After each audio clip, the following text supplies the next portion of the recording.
There we go. Hello, everybody, to Sanctuaries of the Earth Mothers community sharing group, which we've been doing weekly. I think we're going to have a fun, powerful show today.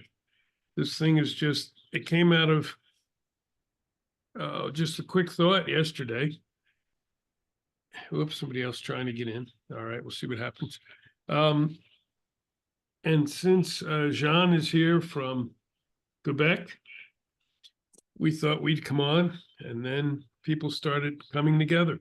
So there's a few people trying to get on who have not been able. One has a crashed computer, one has no signal. So it looks like whoever has to be here is able to get through and others can play it later. We do have, okay, we're now at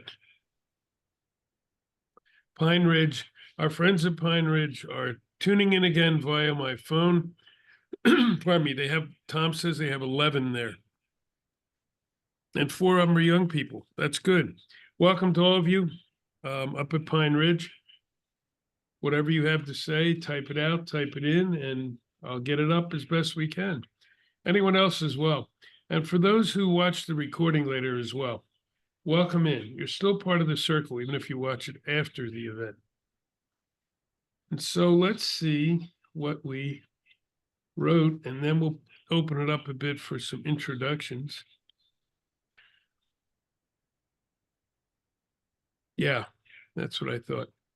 So we thought we would, since John and I, and also Christopher, since he's here, maybe some of you others, have spent a lot of time traveling around, listening to the Earth Mother, talking to nature, working with the waters, that's what we would bring the show about today. What are the best ways to not only talk to the Earth, but listen to what the Earth says and all her creatures? So that's going to be the broad umbrella of this. And then we'll go wherever we're motivated to go, as we always do. So we have, well, let me bring Jean in first. Jean Paradis, I think I said it right, but he's got multiple names. He's one of those people. So come on in, Jean, introduce yourself and tell us why you're here.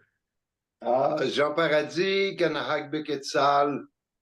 I'm a Eagle clan. My name is Enlightened Eagle too, my spiritual name. And I'm really happy to be here.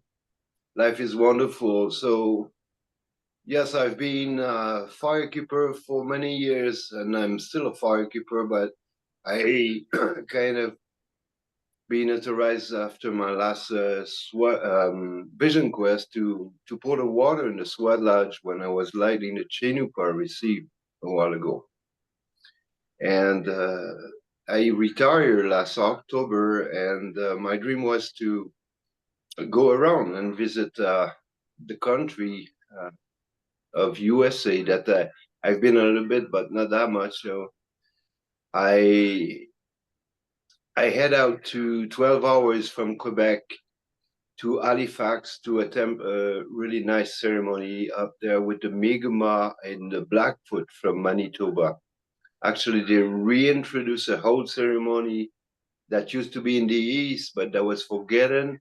So that was the second year to this Chibai ancestors and ghost ceremony, which is a wonderful 40 ceremonies. And I engaged as the elders who brought back the ceremony to be there for the next 4 years at the moment. So that's 2 done, and there's another 2 years to come down. So the teachings of this ceremony will be passed back to the Mi'kmaq people up east in Nova Scotia, but there are people from Maine, from New Brunswick too. And so this journey was about offering tobacco to Mother Earth and especially to the waters. So I started my own end of October, and on my way east, I've been doing this ceremony everywhere I could.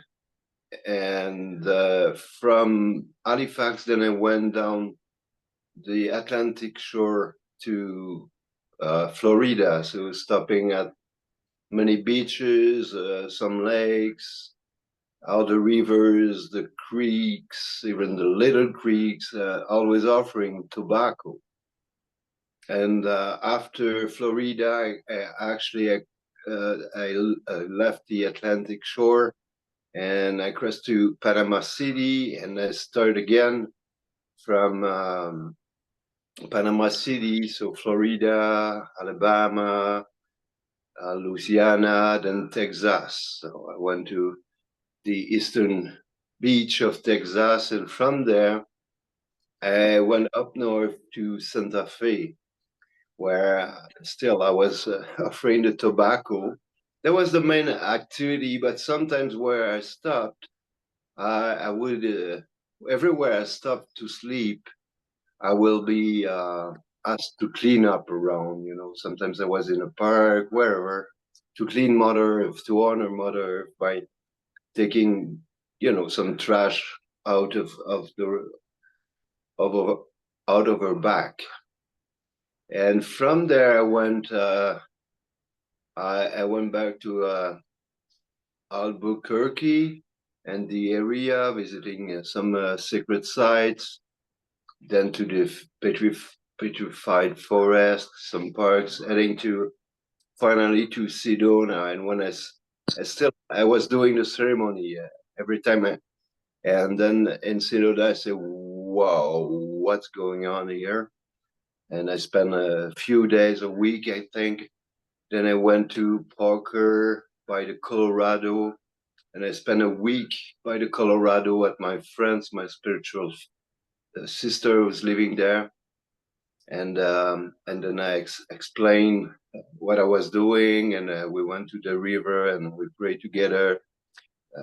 You know, put in our feet in the water of the Colorado water, and then I was taught to head to the Pacific before the solstice, before the 20th of December. So then I head to there, and actually I spent the holidays there, and I've been to maybe 12 beaches from Venetia Beach down to Dana Point. So I visited all the beaches, spent time there, been walking, and again, always offering tobacco. And I went to some canyons there where there's little creeks, always same ceremony uh, on my way. So after that, in the new year time, the first week, I said, okay, maybe I'm done. You know, I've done what I thought I had to do. But then the spirit says, no, do a good job, keep doing it. So I'm still doing it. So I went back down south of um, Arizona to the Yuma area, and I went up the Colorado to Lake Mead, which is the south part of the Grand Canyon, and then back again. And I've made kind of a spider web out of Arizona so far, going up north and back south and doing this and that. You know, I understood that I was doing that after I've done it. You know, I just follow the flow, let's say. But yes, and then I spent sometimes in Lac Havasu with people I met, and then I came back to Sedona. I really knew we came all together. There were three friends traveling with our vans. We're, you know, kind of semi-nomads or nomads, you know, and we end up here. And then my friend has to go back. He was starting working at the end of February. He went back up to Montana where he lives. And my other friend went back to Oregon, but she's coming back because she wants to attend ceremonies. So while I was spending more time around, I came back in Sedona. But when they left, then I started to go here and there, seeing those little village around here, Cottonwood, Clarkdale, Jerome, Middle Verde, Camp Verde. So I found some little creeks, other rivers, and some really hidden place where it's not on the map really, because I've been fortunate to meet some wonderful people, and one of those guys invite me to a sweat lodge.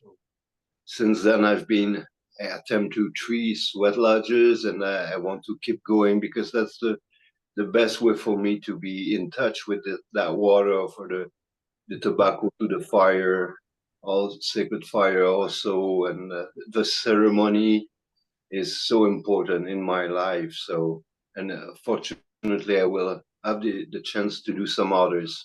Good. So Awesome. on my way back, I will keep doing this. And now, well, actually, Jim, I want to say how come we met physically, because we've been working together since 2019, and Mhm. I just find him back on Facebook and say, "Where are you? What are you doing?" He says, "I'm in the Sedona area." Oh, we have to meet. So that's how we physically met 10 Mhm. days ago, something like that. So that's about me. Thank you. That was Yeah. good. And so all of us who are the nomads, the gypsies like me, it's a similar story, and we're forming the web, we're reweaving a new web. And so as you listen to Jean, and those of you who have listened to Christopher and I over the last 7 or 8 months, I guess now, you'll see a similar um, path as for the others. And even here tonight, we have an interesting group. So for the rest of us, we'll just a brief check-in where you're from. I'll probably start with Christopher because it brings in another neat accent. We've got a lot of good accents tonight. Hello, everybody. I'm Christopher. I live in Queenstown, New Zealand.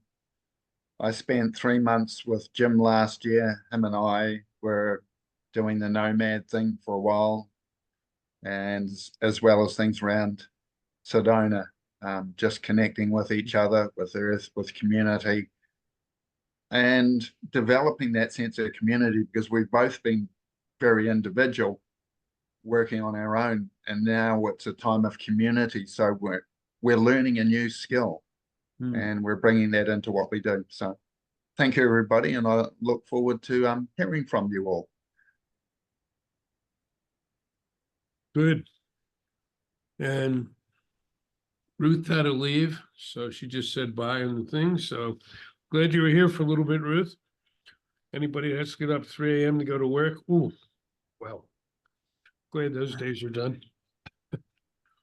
How about up to Kat, who in part is in um, Alaska. So we got pretty neat representation of places. Hi, Kat. Hi, Jim. Hi, Christopher. I'm honored to be with all of you this evening. It's dusk here in Vail, Colorado.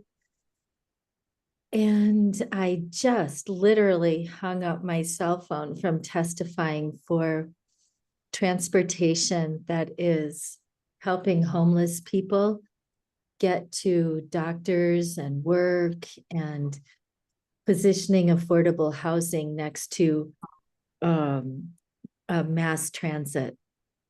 So my inner work shows up in practical outer real world solutions.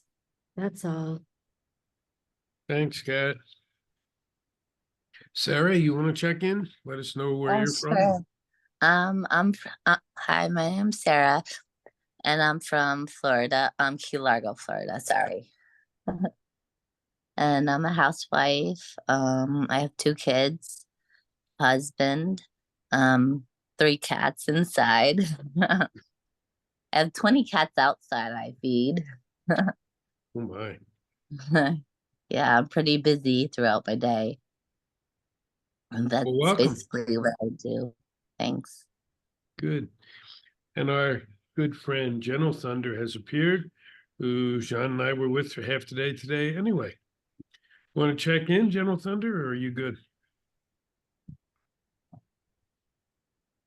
What are we checking in? Aloha, everyone. Let's see. There we go. What are we doing? Names and Where you're from, why you're here. We're going to talk about connecting with the Earth Mother, talking to her and hearing back from her and from all of nature. And so Jean was just sharing his journey as a nomad. And then we called on Christopher, and I haven't shared mine, but I don't need to. And so here you are, also a nomad. right. Yeah, it's getting really dark, so I know I apologize for the lighting. I don't have any control beyond what it is. The mothers do Aloha, it. everyone. My spirit name is Gentle Thunder. I'm fairly new to the area of Rimrock, Arizona, where I've been living here about 10 months now. I lived on the island of Maui for the last 4 months. I'm a traveling light worker, earth gritter, humanitarian, and advocate for Mother Earth, and here to protect our sacred waters as well. I also work with the two-leggeds, also known as humans. Sometimes. Great. And to everyone else. So, Frank says they're happy to be here once again. There is 11 people up there from Pine Ridge. They're having real connection problems today. So he hopes they'll be able to stay on because it's a big issue to them, the Earth and what's going on right now.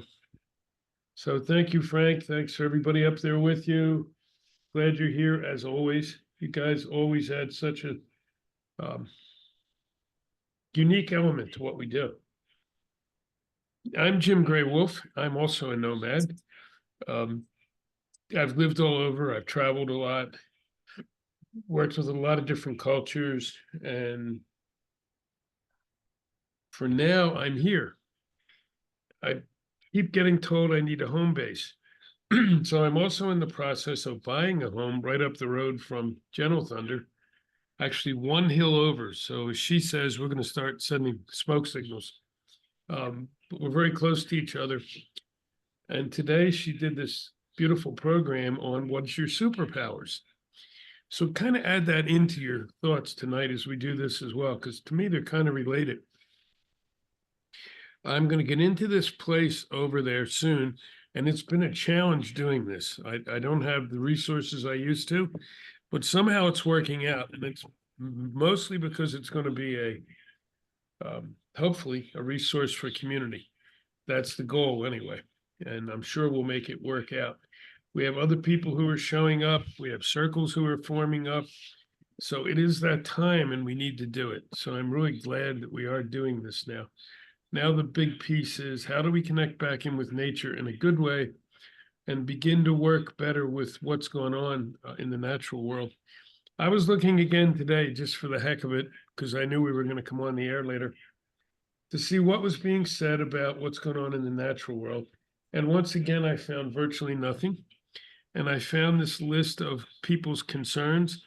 And once again, the environment was nowhere on the list. All the money items were on the list. Jobs, job security, investments, politics. Okay, I get everything's crazy in politics right now. But this total not paying attention to the earth truly fascinates me because you don't even have to be connected. You just have to look around to see what the heck has been going on with our planet. And now I've spent good part of my life, even when I was a kid, actually, because my father was very connected to the earth. Walking with the earth, talking to the earth, listening to the earth, probably not doing all I could have that the earth was telling me to. So now that's my big thing, taking it a step further. And whatever the planet says to do, trying to do it. And I think that's what we all have to do. We're still not in the place to be safe that we'll still be here much longer. The Earth's fine. I had some people earlier this morning when I was on something, once again bemoaning the fact that we are killing the Earth. And I had to remind them no such thing is true. The earth is totally fine. The earth will recover and heal any scars we put on her surface. It might take 1,000,000 years, but that doesn't matter to the planet. It's we humans who are at risk. And that's not something we should get all so concerned about or scared about that we don't do anything. But we need to stay aware of it so we start really paying attention and moving forward. Ooh, that was a long-winded piece. So why don't we open this up? Why don't we open it with, what does it mean to you to listen to and talk to the earth? I know all of you are earth speakers in some way, like I am. Who wants to go first? And we'll do talking sticks, so just do a hand up thing. I see the gentleman in the down place. Hello. Listening and talking with the earth to me is life itself. When she talks to me through the rhythms of life, through the essence of life. She talks to me through the air, through the water, through the earth itself. Their personalities, and they're actually conscious. And that consciousness to me means a connection. I do it through finding my own vibration, my own rhythm in my breath, my heartbeat. And from those two places, I receive from her any feelings and sensations that she conveys, and those I receive as downloads. It's like a whole impression or a whole experience in one go just downloads into me, and I communicate back and forward like that. And that's where the life comes. It has, every communication has energy, it has vibrancy, it has life. And it's, I'll use the word connection, but it's not really appropriate because we were never separate in the first place to connect. We're one and always have been. Talking stick in the middle. Thanks, Chris. Who else? Jean?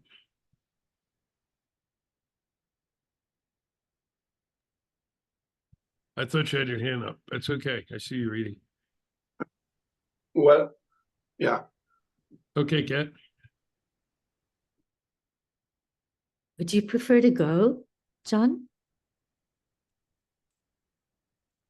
I just wanted to say that in the 8 months that I walked across the country, I slept under old growth trees in a reclining lawn chair because I was too tired to set up a tent.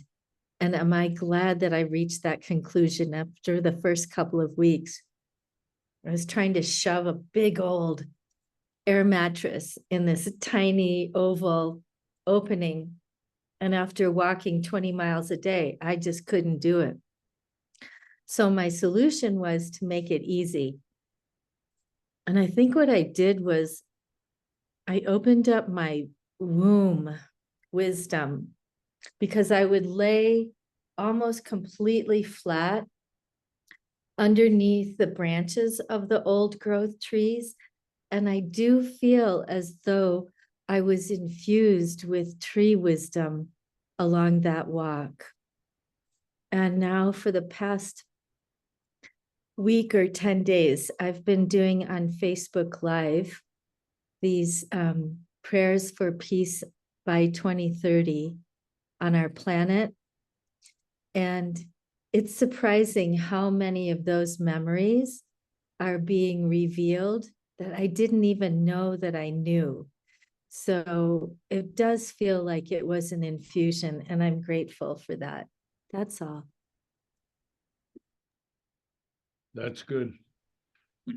So you got from Pine Ridge. She gets it with a smiley face. So from Pine Ridge, before we move on to someone else, Tom sent this and he was talking for everybody. They're sending more stuff. Okay. Many of us start each day. I'm getting what they're saying. With a verbal thanks and prayer to the mother and questions about what she wants of us that day. So there's a very real connection. That's day by day by day. And I used to see that when I would visit with Two Bears, my primary teacher, and Pine Ridge was his reservation. And I would see that every time I visited up there. And I was often invited to join in, and I would. And it took me a while to understand how that worked, but then, kind of like you were saying, Kat, it got to the point where I felt like I was part of the whole web. And that's what we have to weave new now, I think, and weave in some of those past memories, because me too. I mean, it's recent that some of these things are coming back to me like they just happened. A couple of things happened today with Jean when we were talking. It's like, oh yeah, I forgot all about that. So, oh, I forgot. There it is. There's the lesson. Nice. Who else? Anyone who want to jump in on this one? Sarah? Yeah.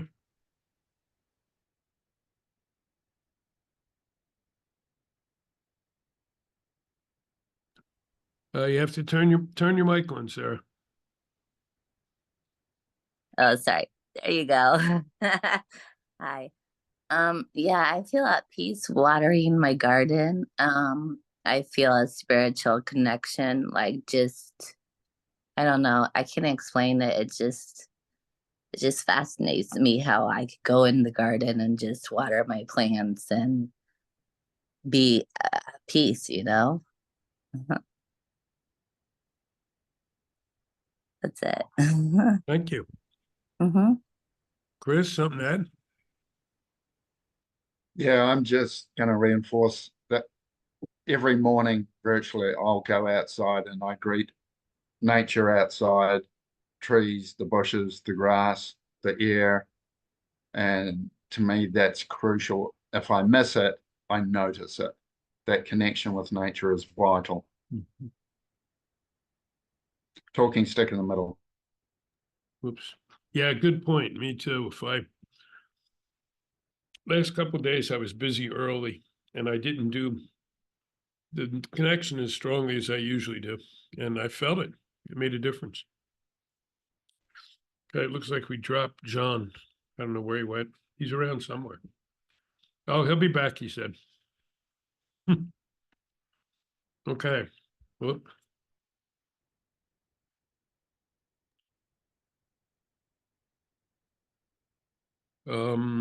Good. Ah, so if you start your day without checking in, how do you go about checking in? Can you do it later? That's not from me. That's from our friends up north.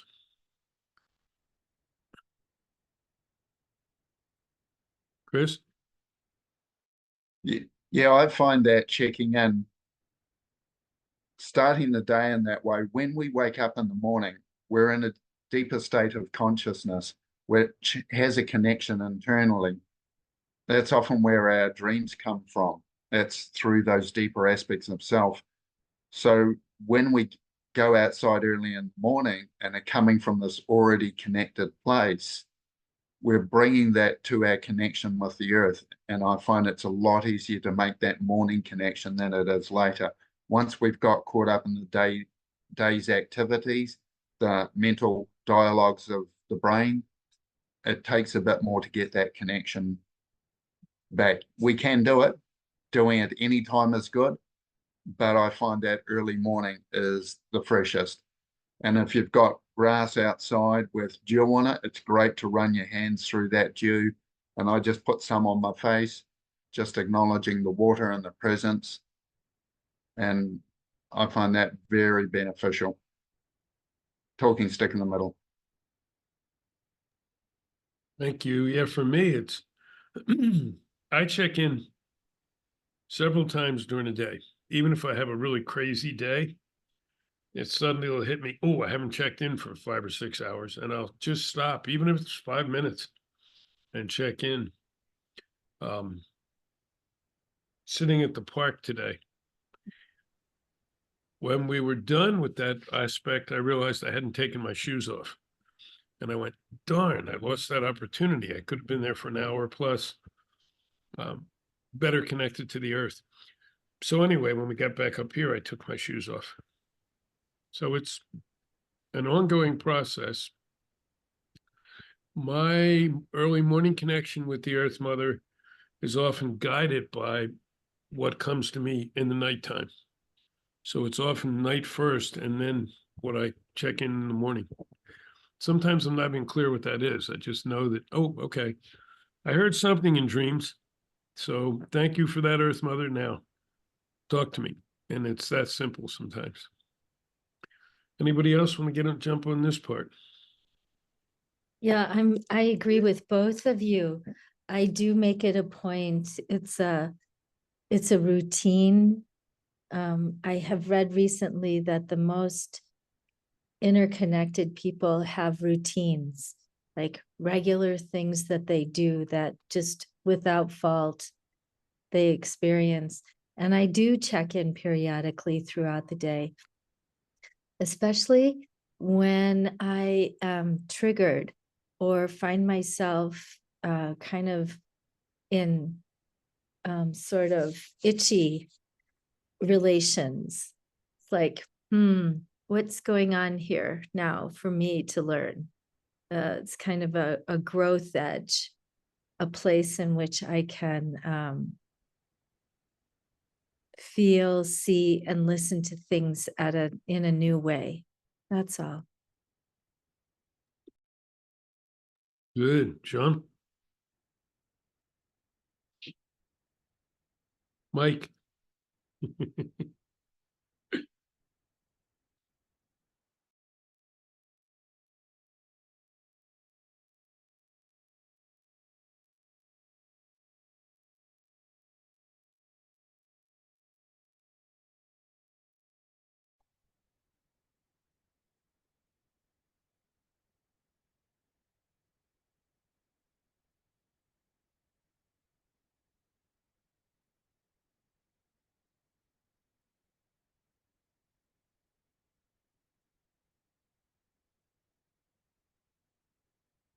To my laptop, and my laptop doesn't work, has no microphone.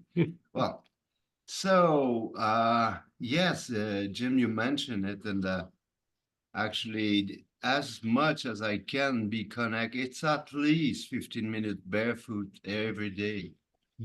And this ceremony this afternoon, well, that wasn't a ceremony, that was a No. wonderful presentation from Gentle Thunder, but I just barefoot myself and connect with Mother Earth so I can hear, I can have a sensation of her. So, and hear what she has to do. And otherwise, this journey I'm in right now, I've been dictated by or her or great spirits or the spirits around me. I take no decision. I don't follow here. This is, I let it shut down and I try to follow here. So I'm gonna disappear. Thank you. If I have to talk, I will Yeah, appear again. Woo. good. And the ghost flew off into the night. Oh, yeah. So I was typing as Jean was talking, again from Pine Ridge. I'm paraphrasing, but I know what they're saying. It was when, I guess it was Kat was talking. Our ceremonies are our routines, and our routines become our customs. So I like that. That makes total sense to me. When I'm doing ceremony, I'm definitely remembering all the past ones that were similar. So when I pour a lodge, I literally remember all the lodges I've poured and been in, both. Not, point for point, but I get the energy of all of them. And so that is, thanks, Kat. That's a nice piece. Mr. Christopher, down under. Once again, this time I'm going to be talking the words that the earth gave me. We talk about connection as if we've been disconnected. What we're doing is finding the natural connection that we actually are. And the earth said to me, she says, when have you ever been separate from me? She showed me the air that I breathe as part of her. She showed me the waters I drink are hers. She showed me them as her lifeblood.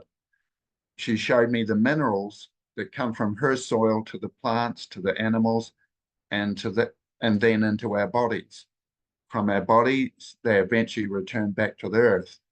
There is no time, she showed me, that I've ever been separate from her and have not been fully made from and a part of her and the life cycles of the plants, the minerals, the water, and the earth and the air. Talking stick in the middle. So agree, so agree. We belong to each other. All of us. All of us. That's all.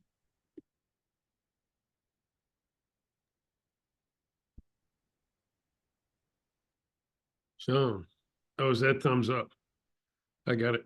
Okay.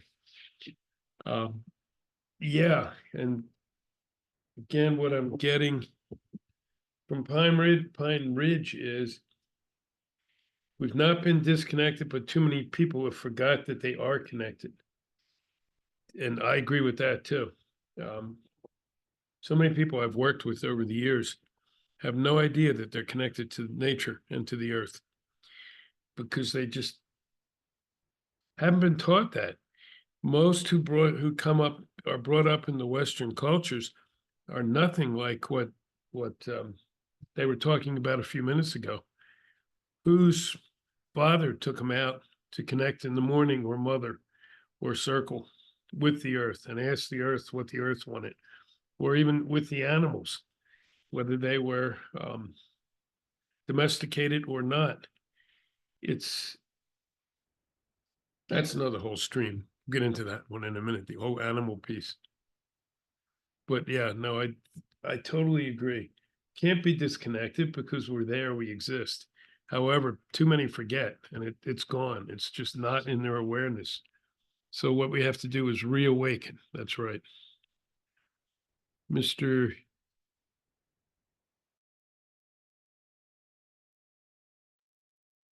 Whoops, I cut it off. Mr. Christopher. Okay, if I've got my hand up and there's somebody else wants to talk, please let the others go first. I'm very patient.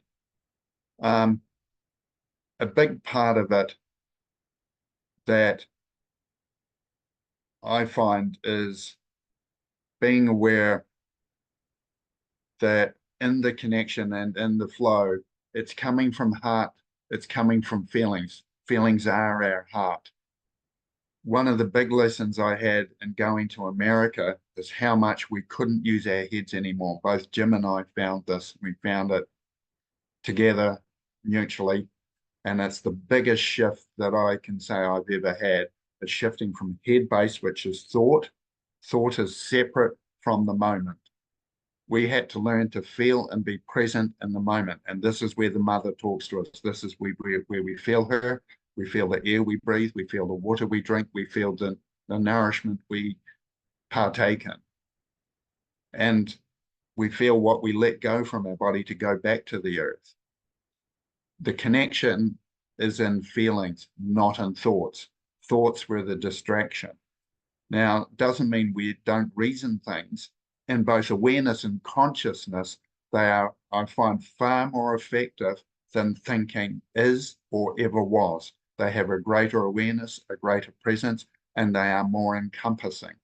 The earth talks through consciousness and she talks through presence, and that's where they live. Our thinking brains distracted us from that place, and it's time to learn to listen to the other aspects of ourselves, namely awareness and consciousness, which we feel in the moment. Talking stick in the middle. Yeah, good. That's also totally true. And several of us are talking about that, working from the heart. For years and years, I've practiced talking from the heart, but it's a much higher level than it ever was. And I'm practicing it again here right now to get into this new house and make it become a community place where we can do things and gather. And there's some other places right in the area. It's all coming together at once. And that's because I'm not trying to control it in any way or even think it through. I'm dealing with each piece as it appears in a very organic way. And it's working somehow. My brain tells me that can't work. There's no way this is going to work. You're going to blow it. No. And my heart's gone, nope, just keep working that way. And it is working. So yeah, the heart piece is really absolutely critical. Let's shift a little bit because we're talking about talking to the Earth Mother, and I do it literally all the time, and I hear her literally all the time. I don't necessarily have to hear with my ears, but I hear with my heart. I hear with parts of my body. If my feet are out of my shoes, and on the ground, I can hear her that way. But there's also the animals, and this is something that our friends in Pine Ridge wanted to get into as well. The whole listening into and being able to talk to the animals is also critical. For me, probably once I was out of being just a kid and I can understand a little more. I've never owned a pet. I've had animals I walk with, and there's always some here. And that is a very indigenous way I've found of working with the animals. And when you do that, you start to hear them. You know what they're saying. They can be such incredible teachers. If you consider them just your pet and just something you own, you're not going to hear that because you're not in the right place. You're in the control place. You're back up here. But if you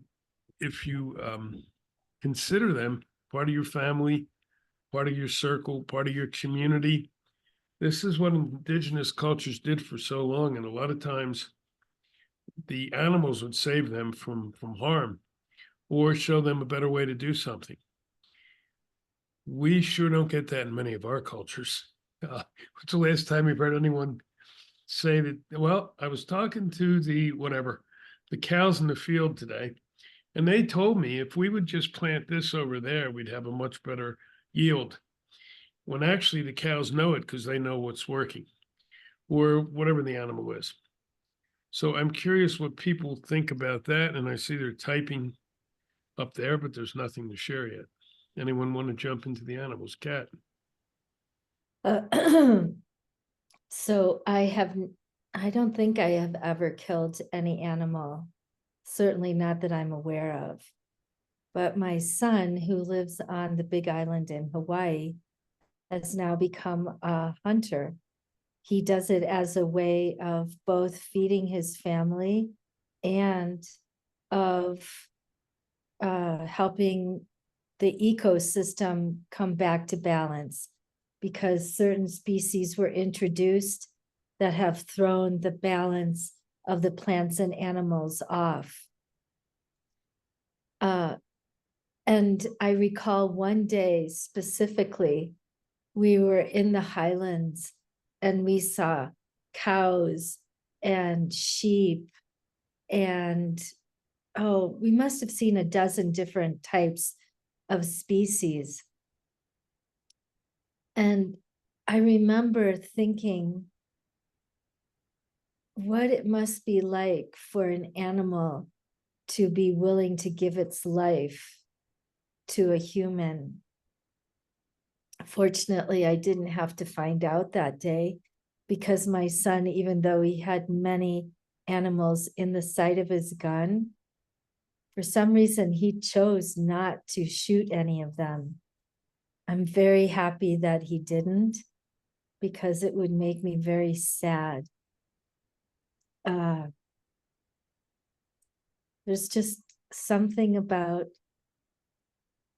admiring species, different species other than humans, where life is going on, and I love observing them and listening to them and noticing how they relate with each other. I guess that's all I need to say for now. That's all. John? Uh-oh. Where'd he go? Who you gonna call? Ghostbuster. Oh, sorry. Ta-da! Well, yes, animals. I like the progression because it's a link with the Mother Earth. And my animal is the eagles, and I've been fortunate 2 weeks ago to see, their kind of weddings. You know, when they meet together in the air really high, and then they let them go down, and then they fly back, giving all their confidence to the creator, doing it again. So from the south to the north, they crossed the sky really high, and they were doing that, down and up. And I was crying. That was so touching. And they was telling to me, oh, you are at the right place at the right moment.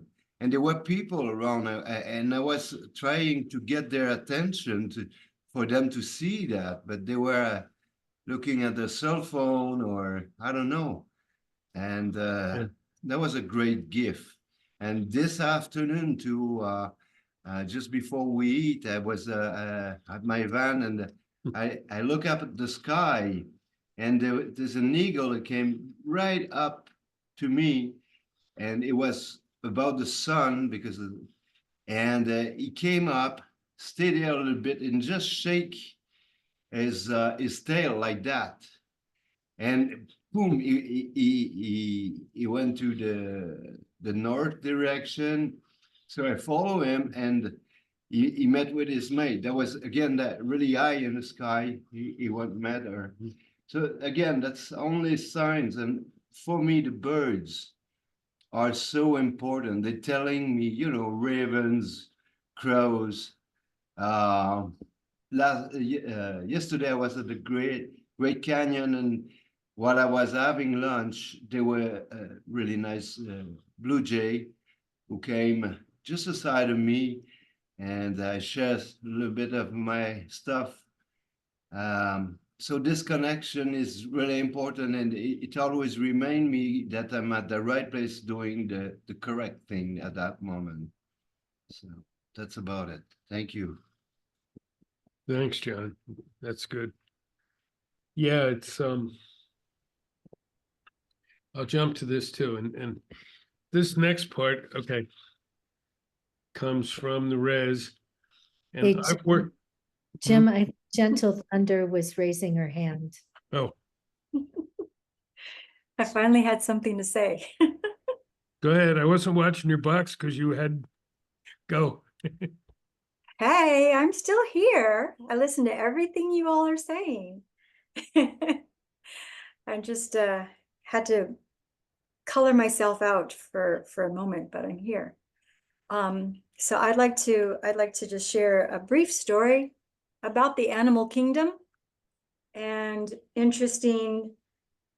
So at our Indigifest, the young lady who had the question, and that was the one time I spoke, and I shared my story and how I was judged and called names and such, even fake native I've been called once upon a time.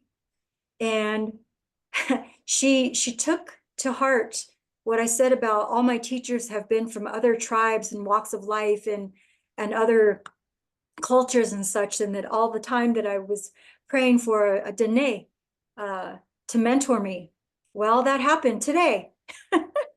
And so we're sharing with him. He's out past Winslow, Arizona. His name is Cedric. And he said, yes, I will teach you. Woo-hoo! So I'm excited about that. But what I was sharing with him is my experience when I moved here into this home. And the experience was quite funny and quite puzzling and fascinating, because the first 2 weeks of living in this house, I had at least 1 to 2 scorpions in here per day. The first week I had a yellow snake in here. We were able to catch it and take it out. When I was coming out of my kitchen, the day I was moving in and unpacking, I was greeted by 2 peacocks. And then the story continues. And I said to my landlord, what the heck is, what's up with all the animals? He goes, I don't know, because I've never had anybody say anything about scorpions in the house. I don't have them upstairs. And then the peacocks, and then the snake, he says to me, you must be calling them in. I said, I'm not doing anything. And then I sat with that for a couple more days. And as I'm walking on my lanai, going back and forth, I'm just kind of bebopping, going, I'm fucking Cinderella or Snow White, man. Like I just show up and the animals know I'm here and they're all, she's here, she's here, she's here. I was laughing at myself out loud going, I'm freaking Snow White. And all the animals are coming to greet me and say, hello, hello, hello. Hummingbirds, bees, the foxes leaving poops on my doorstep. And all these other creatures and spiders and such. And I'm like, and I do talk to them. And some of them, I know they're shapeshifters. And that was part of the conversation today with the Dene brother, Cedric. I said, because we were talking about how the spirits, how the ancestors check on us.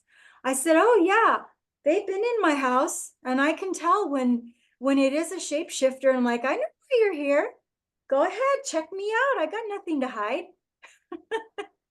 And so, it's just kind of been that kind of relationship lately with the animals and watching the birds flying by, the ravens, the crows, the black hawks, the red-tailed hawks, the beautiful birds that I hear in the morning. Their sounds are so lovely, and hearing their communication to each other and being curious, like, come on, kids, it's time to get up. Let's go find some food, so those kind of things. And it's just been a lovely experience to be here and to listen, right? Listen and observe all of God's creations, the fin, the fur, the winged ones, the creepy crawlers, the four-leggeds, and having that right relationship with them.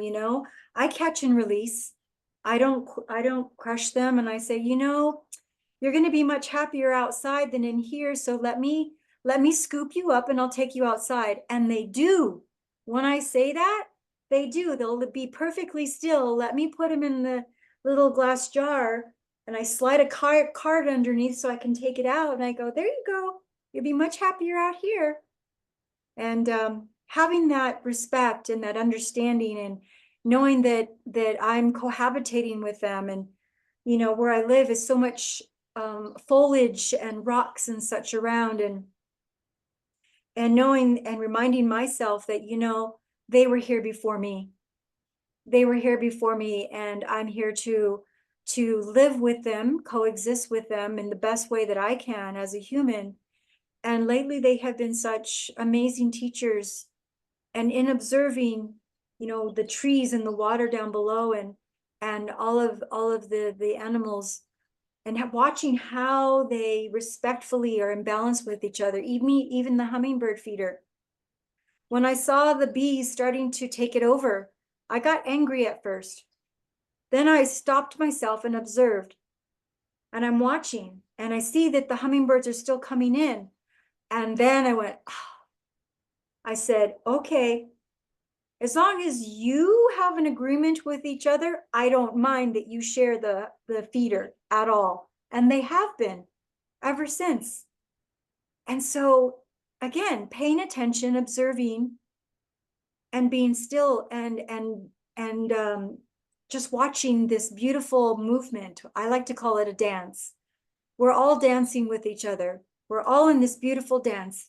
However, some of us might have a right and a left feet, and our partner might have two left feet or two right feet, but we're still dancing. And that's okay if our toes get stepped on occasion, but we're still dancing. That's all. Thank you, Gentle Thunder. Yeah, I'll follow up with that too. And Tom, I'll get to your comments shortly.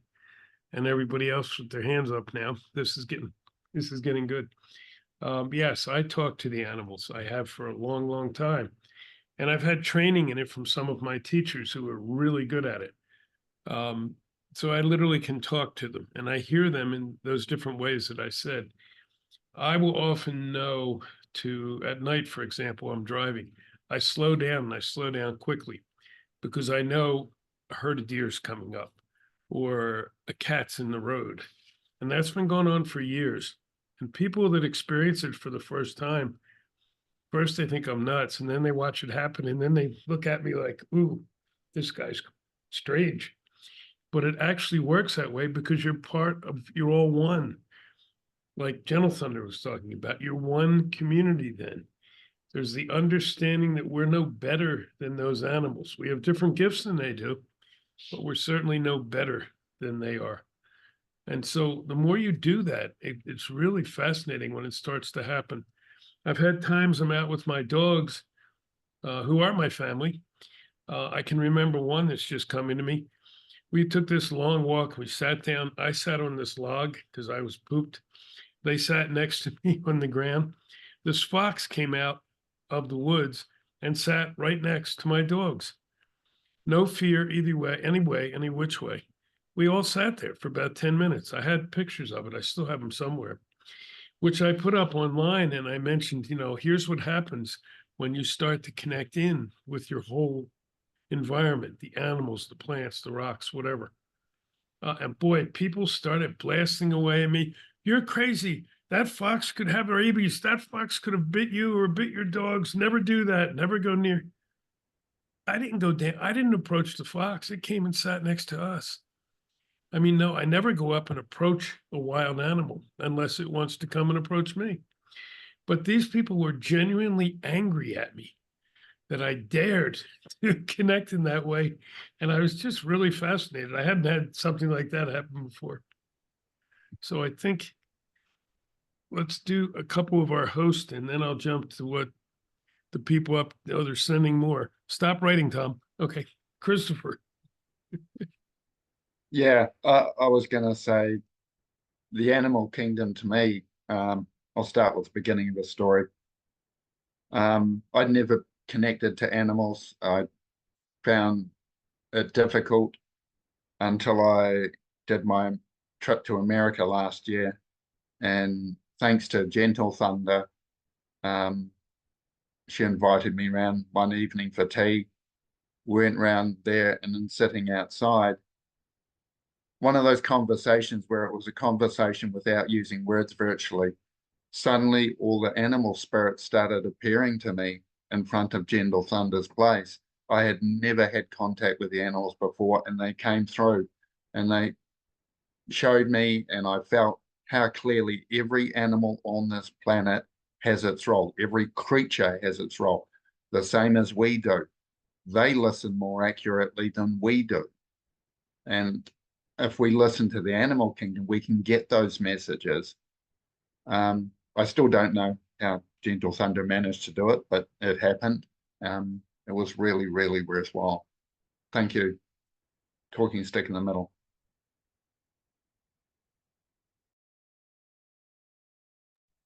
Thank you, brother. I thought somebody else had. Kat, did you have a hand up or am I wrong? Oh, she's moving around right now anyway. I'm dancing around. No, I didn't. Okay. All right, let me work in then some of what I'm getting from up above. Whoops. I lost it. It's been so long. Sorry. Okay, so this went back when we first started talking about animals. And what I'm getting from Tom is when we hunt for our food, we do prayer and ceremony first. We take only what we need. We never take the biggest and the best. And then he added later, to do anything else means you are hunting for sport, not for food.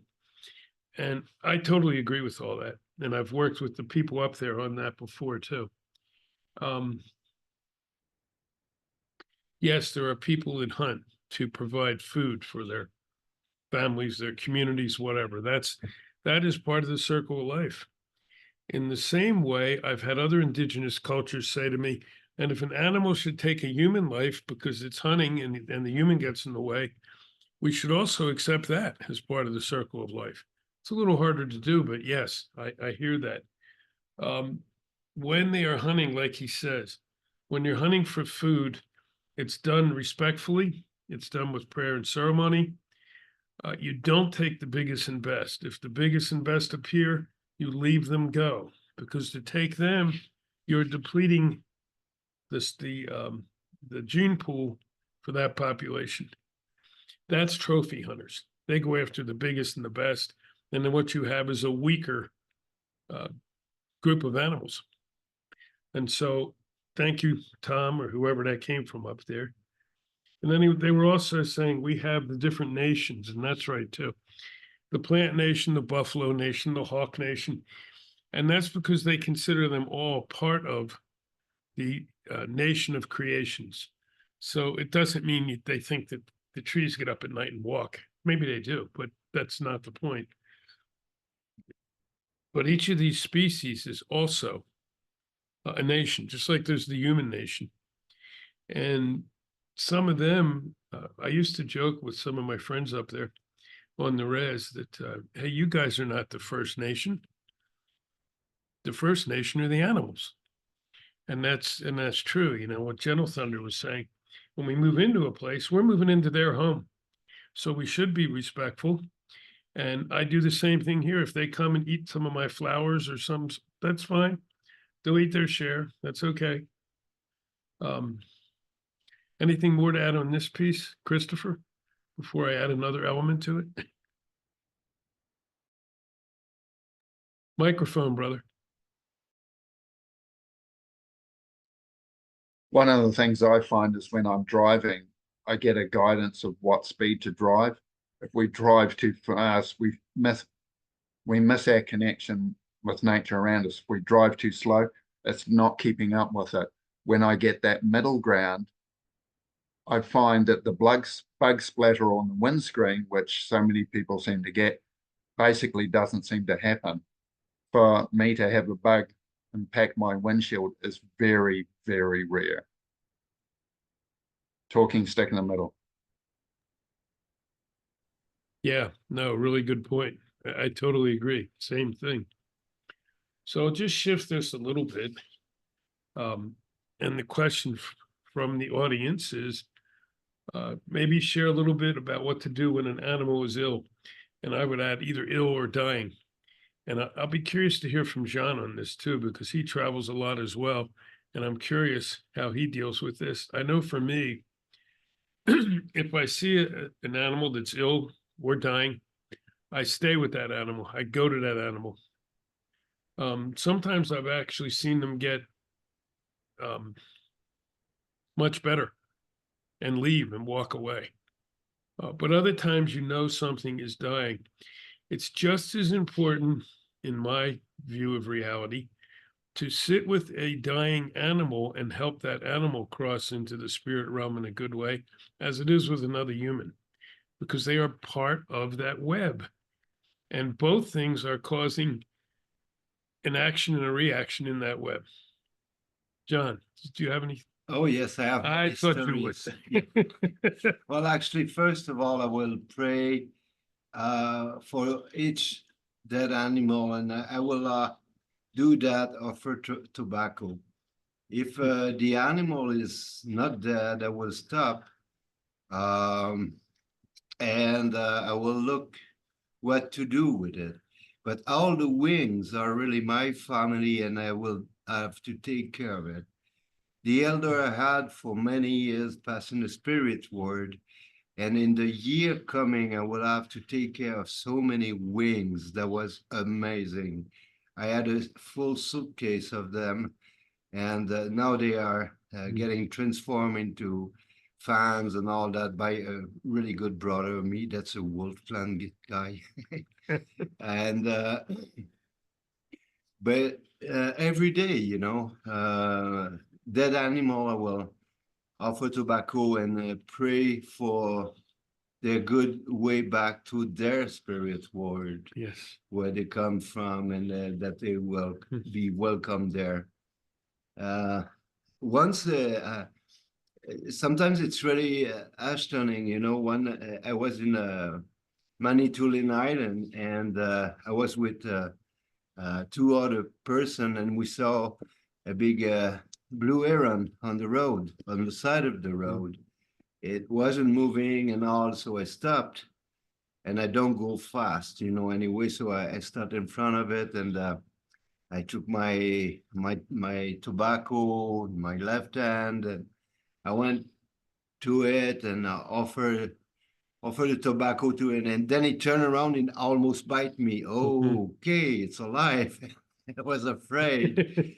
And so I stayed with it, and I said, okay, you're fine. And I saw that he has a wing broken. And from there, I went back. There was a grandmother with me traveling. So what do I do? It's alive, you know? And all of a sudden, a big truck stopped. And there was somebody of the community, the Anishinaabe community there. And he was laughing. He says, oh, okay. I don't know if you saw all the scene or what. But anyway, he said, okay, leave it there. We have a place for them. I'm going to carry the bird at that place, and I tried to heal him because he was really alive. So, but yes, and unfortunately, that's the law. We cannot cross with the feathers, the border. So I didn't bring any eagle, not much of eagle feathers, some little one, but no fans, nothing. So on my way, in Northern Carolina, I was driving, and then I saw a big bird on the side of the road, and I thought it was an eagle, and it wasn't moving. So anyway, I was passing, so I turned around, I came back, offered tobacco, bring it on the side of the road, and it was actually a vulture, Yorubu. And so I offered the tobacco, and yes, I asked him, what you want me to do with you? And he says, look, and the both wings were perfect, the tail was perfect. So he says, I'm gonna travel with you. I want to travel with you, whatever. Anyway, so I offered the tobacco, and I took the parts he offered, and then I had to take care of them, and I put the rest aside back in the bush. And then I would have to take care of it for a while, you know, to let it dry and all that. And then I went into creek ceremony, and I brought it out, and I say, look at that. Is this someone who can honor and take care of some of those feathers? And the guy came and said, oh, yes, the nice feathers, I will take care of them. So I kept the two fans, just because, you know, this part was really nice feathers, but I kept the fans so I can have a fan for the ceremonies here. And the other one, I gave it to my spirit sister down in Parker in Arizona. So it's always gifted, and the spirit of those animals, when they offer themselves, they know that we honor them, and they honor us in all the ceremonies. So now I end up with a fan so I can do those ceremonies. So nature is we're part of it, and we when we honor it, it's a give and giving relation with the nature. I'm gonna disappear. Yeah, good. And I see several of us agree with what Jean's saying there. Yeah, that's I have a big owl's wing back here that found a dead great horned owl, big one on the side of the home a year and a half ago, no, a couple years ago now. And I went back to do what I could for the owl. I always, number one, move them out of the road. And I've got some people asking what we do. If they're in a real place like that, if you can, if they're already dead, move them into a tree, a bush, at least out of the road. Move them to a place where there's comfort and ease. You can talk to the animal once again, and then just listen with your heart. I was told, and the wing of this owl was already disconnected. I think it was probably hit by a truck, is my guess. And I was told, yes, take the wing. So I used it in ceremony. I used it as a fan. But I was also told to leave the rest of the animal, which I did. And I took that owl and I took it that evening. I was in a park and I did ceremony and I put it up way high in a tree, which is what we generally do with birds when they die. And so I respected both of the wishes of that animal. And it is another good way to connect. And you can with those that are ill, those of you who have healing skills and understand that we really can't heal anybody, but that we can be good hollow bones. We can conduct that healing energy down from Creator over from the Earth Mother, whatever. We can sure help the animals, because I've had times, much like Jean is saying, that an animal was near death and I would stop and stay with it, sometimes for several hours. And then it would recover and fly off. Had one here just a few days ago. I heard this loud noise and a bird had flown into the window here. And he appeared to be dead when I went out there. Often when that happens, they break their neck. But I wasn't quite sure because it was still warm. And after about an hour of sitting there, he started to move again. So obviously he wasn't dead, but he was near death. And I wonder if I hadn't spent that time, if I hadn't kept him warm and safe, would he have recovered or would he have passed away because he was on the cold ground? I don't know. I don't have the answer, but if it's worth a try if you can do it. So respecting those that are already dead is really important. There's some animals that wish to be buried. Some of the ground animals like to be buried. And so when that happens, I respect that and I bury them. The birds, as I've been taught, want to be up high in their environment. So when I can, I get them up high in a tree, away from the ground animals. So the ground animals don't eat them. Other birds may take them. And then that's part of the cycle. And on and on. So that's okay. That's that part of it. Whew. Anybody else? I see General Thunder is there. She didn't raise her electronic hand, but I saw her real hand. Hey, I'm still new at this. I don't know the signals. But when I was living on Maui, my desk was in front of the living room window. And I'm working away on my computer, and all of a sudden, smack, hits my window, and what was that?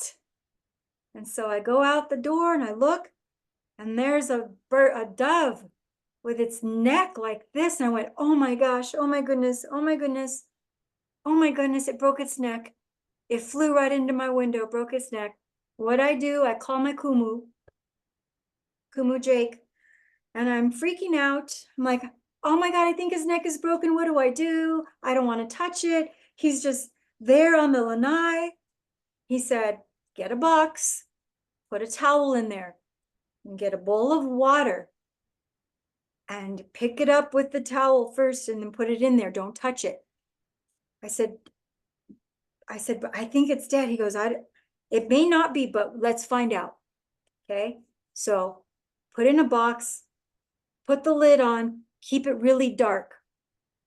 And so I put it in the garage, and once a day for the next 3 days, I would go in and check on it. It's still there.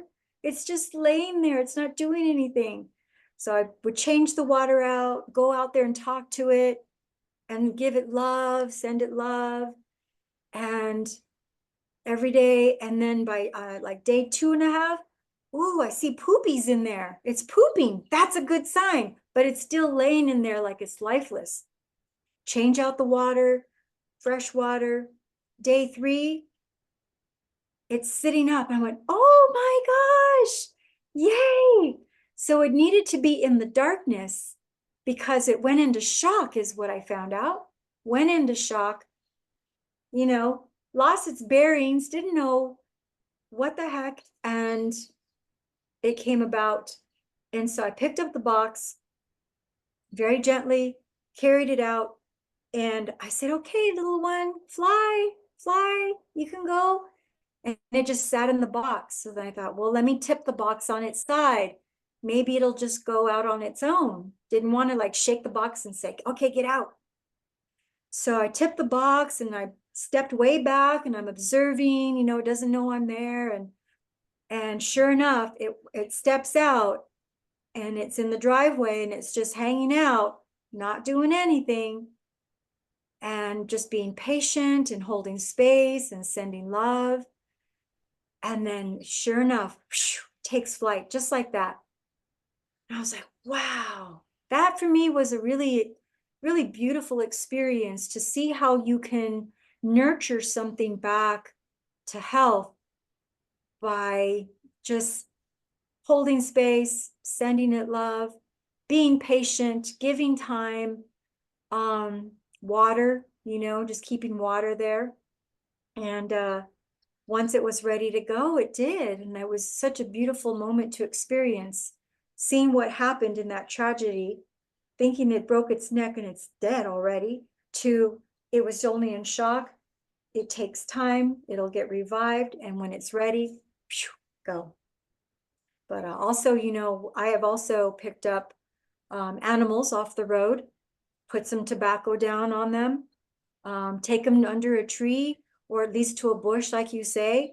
Even the smallest of birds, you know, sometimes they fall from the tree, or, you know, many times they're little ones who learning to fly, and you see them down on the bottom of that tree that their nest was, and just taking them very gently and go lay them somewhere safe. Even little insects, little flying insects, I'll see them on the ground, and or even snails, whatever, and then just go put them somewhere where you know that they're going to go back into the earth, you know, kind of like compost, right? But get them off the road. Yeah, definitely get them off of the sidewalk or the driveway or whatever that's concrete or cement, and take them back into a habitat, or at least close to its habitat, so it has a resting place. Because I know if somebody found me off the side of the road, I'd want to have them scoop me off and go put me under a tree. I've often told my children, don't bury me, don't have no funeral. When I'm gone, take me up to the mountain where I can go back into the earth, whether it's through the animals eating me and pooping me out, or I just compost into the earth. That's how I want to go. How do you say that, Christopher? Talking stick in the middle. Yeah, I would be the same way. Absolutely. And I've said the same thing. Just let me go back into the earth. I used to think that I wanted to be burned, you know, because they didn't have these other options. But now that's not a good option. Just dig a hole under a tree and put me there. I'm actually in contact with one of those new cemeteries that's what they do. So I haven't finalized it yet, but I'm working on it. So that's a more organic way to go, I think. And then we also got the message, oh, just remember that, oops, I'll put it up there. Somehow it got, oh. Do remember though, when you work with animals, that they are wild animals. I've seen some remarkable things. I've experienced some myself, where a wild animal actually will thank me by its behavior afterwards. I've seen other times, kind of like John was saying, that I've worked with an animal and suddenly it's trying to bite me or whatever, because it's a wild animal. It's often in fear because it's hurting. So just respect that too as you go along. Don't take like a bird that is sick, a wild bird that's sick, and instead of just trying to hold it out or put it in a box, as General Thunder was saying, don't try to like cuddle it up to you, because you may end up with a bit of an injury out of that, because you're not meaning to, but you're actually threatening that animal. I ran animal rehab centers in the past, and it was a good program we would always do, so people would understand that. You know, how do you handle a wild animal? And you handle it carefully, gently. You don't want to do anything that'll put fear into it, just like you would with a human.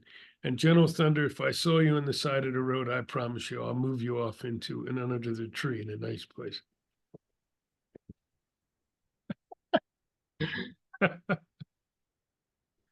Oh, we're almost out of time.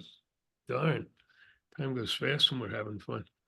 Well, we only have like 5 or 6 minutes left. John. Oh, here we go again. Wait, I'll sing and dance while he's coming. Do, do, do, do, do, do, do. Oh, sorry. Yes. I will end up with the last bird that I had, and that was a year after my elder passed. And there was a blue jays, and blue jays are my friends of every day up in Canada. They're 4 seasons, and they're always there every morning. And I speak with them. I had a really spiritual experience with one of them. What I would see his soul, his nagua, going from where he was to a higher tree. And then the second following, there was light going there. And the following second, he was flying to there. That was amazing. But the last one, I was coming back home from a ceremony, and actually I saw it side of the road, and I said, no. So I was really close to the home, so I head out to the home, and then before I tried to get out of my car, I says, come get me. So I turn around, I go get him, and I had a really good, so I offered tobacco, bring in, and I was crying, and I asked him, what do you want from me? What can I do for you? So there was, it was 2 weeks relation before it ended out, but I've done a wonderful hat of both of his wings, and also the tail. And took me time with this, and the rest of the body, he asked me to go bury and in a really specific place. He told me where he wanted to be buried in the ground, in Mother Earth. I was so amazed, and it took, there was a 2 weeks relation from the moment all the preparation for this animal.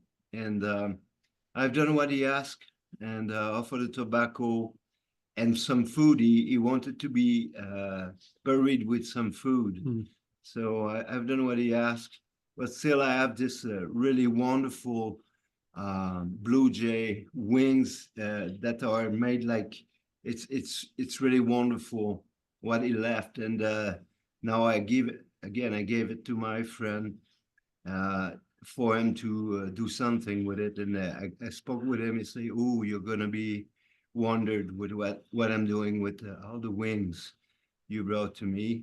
And yes, we never know. And one day offer their life like that, we have to honor it. And I know that it's not only for me. Sometimes I don't know for who it is, but it's gonna be for someone to pray with this bird again, keep going, honoring his life, the life that he gave to us. I'd say it's not to me. I was the one to take care of it. That's it.